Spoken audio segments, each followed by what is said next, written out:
To alhamdulillah jama'a jajirtaccen matasan nan wanda suka taso daga turai suke kokarin zuwa Gaza domin su taimaka a 'yan uwanmu wanda duniya ce take kallon su baki daya a yanzu fa kasar mamaya ta tare su a bakin gaba inda ya rage saura kilomita 50 su shiga Gaza inda ta kama su take ikirarin cewa ba su da bambanci da dakarun musulunci wato wayan na Gaza wato dai a wajen su ma 'yan ta'adda ne. Wa'annan matasan dai sun siyar da rayuwarsu ne, sun siyar da kansu ne, sun siyar da imaninsu ne, sun siyar da jininsu ne, ba fa akan ba fa wai akan cewa za je su taimaka ƴan uwansu musulmai ba. A'a, sun ɗauki abin ne akan cewa sun ɗauka akan ɗan uwantaka na ɗan adam, yasa suka yi yunkurin cewa za su je ku koda za su ƙara rayuwarsu su ma sun tabbatar gwara su mutu kamar yadda ake kashe ƴan Gaza. A lokacin da suka tsallake ƙasashe na musulmai wanda suna kallo ana kashe danginsu, ana kashe ƴan uwansu, ana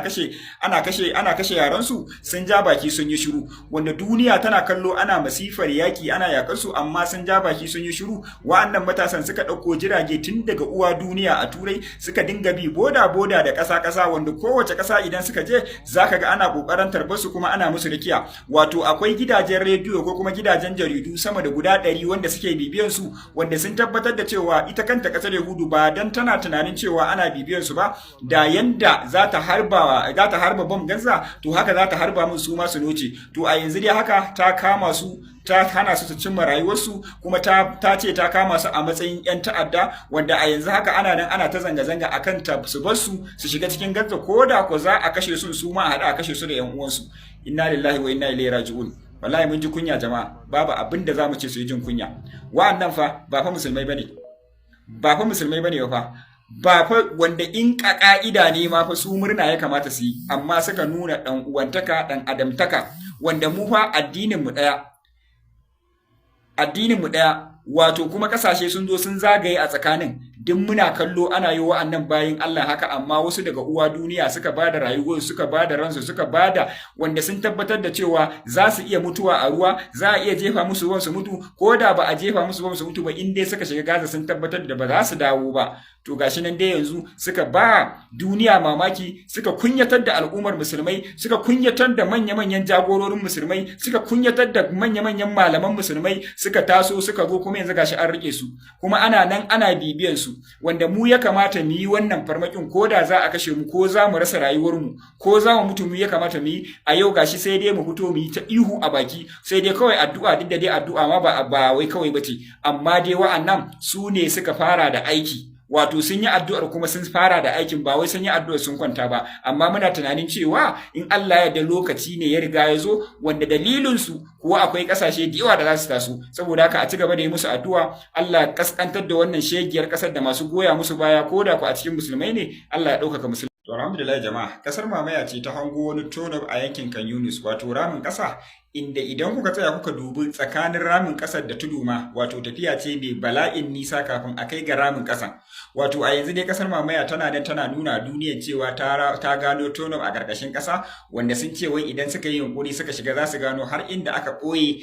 ɓoye fursunonin su kuma sun gano inda dakarun mu suke zaune suke rayuwar su. To amma jama'a idan kuka duba baya irin wannan ramin kasar mamaya ta gano sama da 100 amma shigar fa baya yi mata da daɗi. Idan ba ku manta ba a shekarun baya sun gano irin wannan tunnel din inda suka dinga ɗuruwa sama da 100 wanda dakarun mu suka musu kwantan bauna da hannu ma suka kama su. Idan ko ba ku manta ba mun taɓa kawo muku wani bidiyo wanda nan ma suka dinga murna suka dinga ɗuruwa sai da aka bari suka shiga wato aka haɗe ramin ƙasar da ƙasa har yanzu gawakin su ma ba a ɗauko a wannan gurin ba. To yanzu dai ga ƙasar mamaya ta hango wannan tunnel din ta yi wahala ta hango shi a Kan Yunus ta hango inda yake amma bata isa ta yi tafiyar kilomita 1 ba saboda ta tabbatar da abin da yake cikin wannan ramin kuma ta tabbatar da cewa idan ta jefa ba za ta same shi ba. Wato jama'a irin wannan ramin kasan gabaki ɗaya cikin Gaza haka yake. Kuma kasar Yahudu in za ta yi shekara 100 tana wannan faɗan bata isa ta gano asalin inda ramin yake ba kuma bata isa ta gano inda dakarun mu suke ba. Wato a yanzu dai kasar mamaya idan ta ce idan kuka tsaya kuka duba irin makaman da take aiki da shi ba ta da mizal din da za ta daki ƙasa har ta gano har ba ta da mizal din da za ta daka ya je ya sami inda ramin ƙasar nan yake har ya musu banna.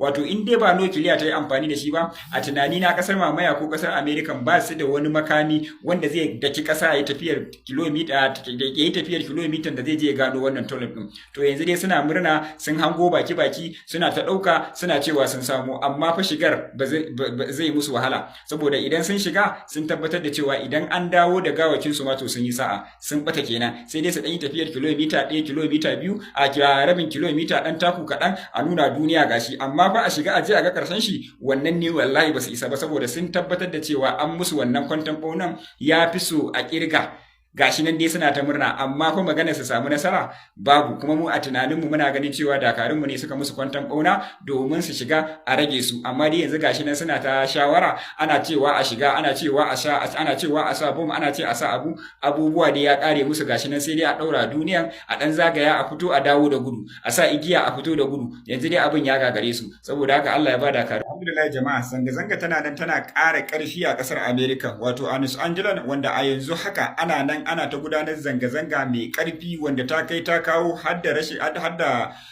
asarar rayuka da kuma kona manya-manyan motocin polisawa da kuma security da dai dukkan wanda suke kokarin tarwatsa wannan zanga-zanga. Hakan ya biyo baya ne a lokacin da kasar American dubun dubatan ko kuma ce miliyoyin jama'a suke gudanar da zanga-zanga a Los Angeles, wato a yanzu haka, wato a lokacin da suka yi yunkuri suka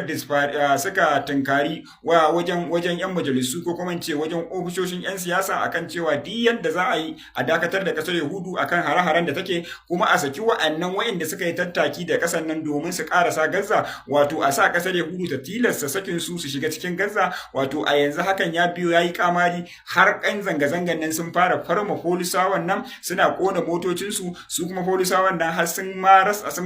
kama wasu yan zanga-zangar, har ma abin ta kai da matsayin harbi da kuma jikkata wasu yan sanda da kuma yan zanga-zanga. Wato a yanzu dai kasar American ita ma tana